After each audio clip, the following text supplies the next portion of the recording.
2 घंटे उस लड़के ने अपने फोन की टॉर्च जला के रोड पे जितने भी लोग चल रहे थे उनसे मदद मांगी थी। फायर ब्रिगेड वाले भी आगे थे, पुलिस प्रशासन भी था यहाँ पे, कई गाड़ी पुलिस वालों की भी थी। मैं यहाँ तो मैं देखता हूँ तो वो जो है ड्रामे कर रहे थे कि ठंडा पानी है, इसमें सरिया है, हमारे लग जाएगी। मैंने 2 मिनट देखे, मैं कहीं ड्रामा क्या कर रहे हैं। मैंने बोला तुम बाहर आओ, मैं जाता हूँ। चमचमाता शहर, आसमान छूती बिल्डिंगें और लेविश सपनों के पीछे नंगा बैठा सिस्टम। हैरान मत होइए, क्योंकि ये सच है। जब सड़कें बिना चेतावनी बने, गड्ढे बिना बैरिकेडिंग के छोड़ दिए जाएं और जिम्मेदार अफसर फाइलों के पीछे छिपे रहे, तब मौत सिर्फ एक वक्त की बात होती है। या सिस्टम तब तक नहीं जागता जब तक किसी की सांसें थम न जाए और फिर दिखावे की कार्रवाई शुरू होती है। सवाल सिर्फ ये नहीं है कि कौन मरा है, सवाल ये है कि अगली बारी किसकी है। क्योंकि जिस सिस्टम को इंसानी जान की कीमत मौत के बाद याद आए, वो सिस्टम नहीं, एक सजा है आम जनता के लिए। सिस्टम तमाशबीन बना देखता रहा और एक लड़का जीवन की दुहाई मांगता रहा, लेकिन ये सिस्टम वो नंगा सच है जो किसी ने देखने की कोशिश नहीं की। जवाब कौन देगा? बेशुद्ध बैठे अधिकारी? क्या अपेक्षा रखते हैं आप इनसे? मैं आपको इस घटना के वो सच्चाई बताने जा रही हूँ कि आप भी सुनेंगे तो केवल हैरान नहीं होंगे, बल्कि सोचने पर भी मजबूर हो जाएंगे। देखिए हमारी रिपोर्ट। नमस्कार, मैं हूँ आराधना नामदेव, आप देख रहे हैं वीके न्यूज। हम बात कर रहे हैं नोएडा के सेक्टर 150 की उस दर्दनाक घटना की, जहां एक 27 साल का सॉफ्टवेयर इंजीनियर युवराज मेहता की मौत हो गई। ये मौत कोई दुर्घटना नहीं है, बल्कि पूरी तरह से सिस्टम की लापरवाही और नाकामी का नतीजा है। शनिवार रात को युवराज गुरुग्राम से ऑफिस से घर लौट रहा था। घना कोहरा था, सड़क पर कोई रिफ्लेक्टर नहीं, कोई चेतावनी बोर्ड नहीं और कोई बैरिकेडिंग नहीं था।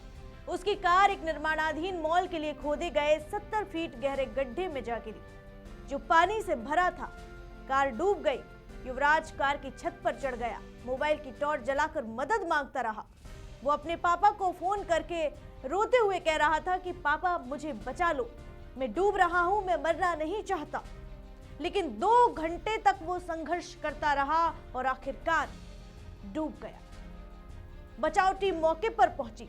Police, fire brigade, SDRF, NDRF की टीमें भी आईं।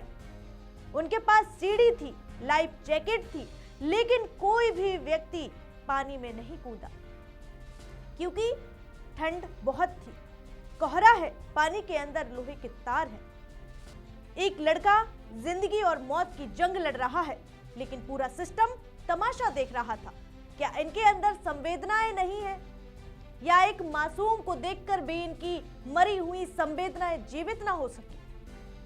क्या हमारा समाज इस स्तर पर आ चुका है कि एक इंसान की जान की कीमत एक तमाशे जितनी हो गई है? सवाल है पूरे सिस्टम से। अगर वहां मौजूद किसी अधिकारी का कोई अपना होता, तब भी क्या ये मूक दर्शक बनकर देखते रहते, या ये बहाने बनाते अपनी नाकामी छुपाने के? युवराज की चीखें सुनकर भी वे किनारे बैठे तमाशा देखते रहे।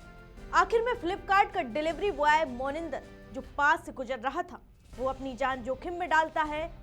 अपनी जान जोखिम में डालकर उसने रस्सी बांधकर पानी में कूदा और फिर उसने युवराज को बाहर निकाला, लेकिन तब तक बहुत देर हो चुकी थी। मोनिंदर ने युवराज का शव बाहर निकाला, लेकिन वो बच नहीं पाया। और ये पहली बार नहीं था। 15 दिन पहले इसी गड्ढे में एक ट्रक गिरा था। ड्राइवर गुरिंदर सिंह, मोनिंदर ने ही उसे रस्सी से बचाया था। लोकल लोगों ने मदद की थी, लेकिन नोएडा अथॉरिटी ने कुछ नहीं किया। उस वक्त भी कोई बैरिकेडिंग नहीं लगाई, कोई सुधार नहीं किया। अथॉरिटी को सालों से शिकायतें मिल रही थी। 2015 से एक प्रोजेक्ट अटका हुआ था पानी निकालने का, वो फाइलों में दब गया। 2023 में भी इरिगेशन डिपार्टमेंट ने चिट्ठी लिखी थी, लेकिन कोई एक्शन नहीं हुआ।